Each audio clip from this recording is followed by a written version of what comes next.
You guys know what to do. Go ahead and leave your comments or your thoughts about it. It's a great movie because it goes back and forth with the family conflict. The dance that he did, it was a little bit racist. I don't the way agree she was with looking you. at him and all I that. don't agree with you at all. Hello, Rob here, and I decided to do a review on True Grit, and what I'm going to do is this. I'm going to review the first version of the film starring John Wayne and Kim Darby, and then I'm going to leave you guys and go out and see the new version from the Coen brothers starring Jeff Bridges, and then come back and review that film. So I heard that the Coen brothers version is closer to the book than the first version from 1969, because I heard they gave John Wayne's character Rooster Cogburn a little more to do to kind of be on equal between him and Maddie Ross. Both films are based off of a book by Charles Portis that came out in 1968, and it's about a 14-year-old girl named Maddie Ross who hires a U.S. Marshal named Rooster Cogburn to track down her father's murderer, Tom Chaney. Well, what I liked about the first film was the nice, colorful, bright photography that were common to Western films of this time. And the buildings were really good to look at, too. And the landscape was also really, really beautiful to look at. It was a really nice-looking movie. And acting-wise, I think this is one of the better performances I've seen of John Wayne. I mean, I thought he brought out the rough and sarcastic personality of Rooster. And usually when he does other Westerns, usually he plays his characters, just about the same, as John Wayne. But I think his best performance, to me, is in The Searchers. I think that's still my favorite, though. And Kim Darby is Maddie Ross, and I thought she was fine, although at first she kind of sounded monotone, like she was reciting dialogue from the script. And I really wasn't really crazy about her short hair either. It seemed to look more common from the late 60s to me than in the late 1800s. I did admire Ross's determination to find Tom Chaney in the film. I liked the scene where she insists that she goes with Cogburn on and find him. And I also thought that her best scenes were the much quieter scenes, like when Maddie finds her father's clothes in a boarding house. She shows, real feeling. Singer Glenn Campbell plays Texas Ranger LaBeef, who is also looking for Chaney. And even though I read that the director of that version, Henry Hathaway, did not like his performance, I found him to be adequate. Maybe not great, but, I thought he was fine. I also thought that he looked like somebody from the late 60s as opposed to the late 1800s as well. This film mixes the serious with the sometimes funny and occasionally dark humor.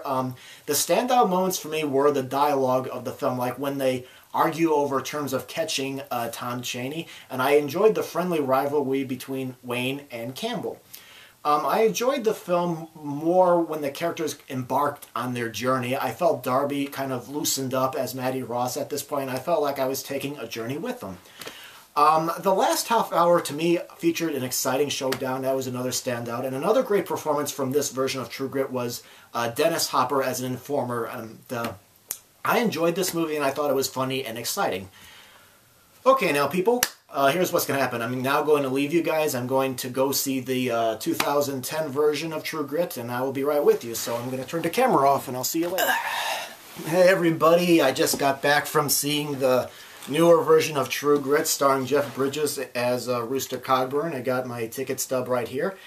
And I gotta say, I pretty much liked this version of True Grit as well.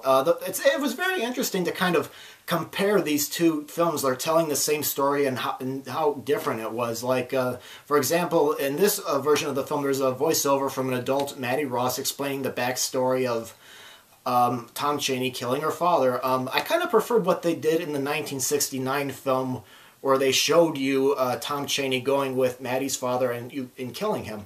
I think the Coen brothers chose to go with the voiceover because that's how it is in the book. It's basically told from Maddie's perspective. But the thing I found with this version of True Grit is I found the film to be a little bit talky at times, especially in a courtroom scene with Rooster. But strangely enough, I found this movie to be much faster paced. But I liked it. But like the first film, I think this True Grit really picked up when everybody went out on their journey to find Chaney.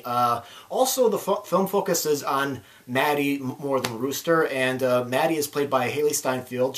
She looks like a 14-year-old, while Kim Darby from the first film I thought did not. She also looks like she's from that time period. The costume and the hair, it looked more authentic to me. And I also like Jeff Bridges' gruff and often sarcastic portrayal of Rooster. I really liked his take on the character.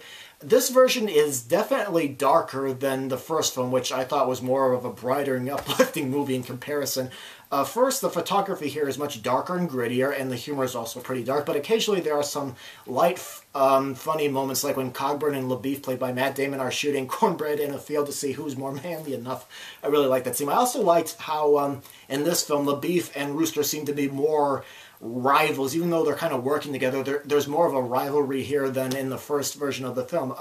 It felt like in the first film that they were just two guys hanging out and occasionally boasting to each other, you know. I think this version definitely pays more attention to the little details, like, for example, the sets and the costumes looked more realistic of the period, and the villains, they look like they've been outside for a real long time. For example, one of them you can see, you know, chipped teeth, and some are real rotten, and the villains in the first film kind of looked a little too clean and neat in comparison. I also like the lighting of this movie. For example, when a character is in a house or in a cabin, the film is... it's lit like how you would be if you were there, like the glow of the fire from a fireplace on a character's face. You know, it's like how it's lit in the room that the scene is taking place in. After seeing both films, I really want to read the book. And actually, on my way home today, I actually went up and picked up a copy of the book. I can't wait to read it.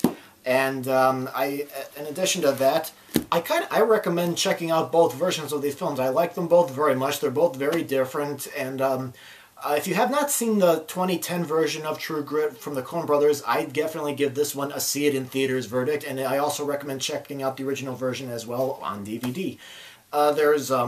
You know, I think people are definitely going to have a favorite version over the other. That's inevitable. But I enjoyed both films very much, and now I'm going to be reading the book. So that's that. Okay, everybody, that's it for R&B reviews. Those are my reviews of both versions of True Grit, and you guys know what to do. Leave your comments about the video, or if you've seen either or version, go ahead and leave your comments, and I greatly appreciate that. So, okay, thank you very much for tuning in, and I'll see you another time. Bye.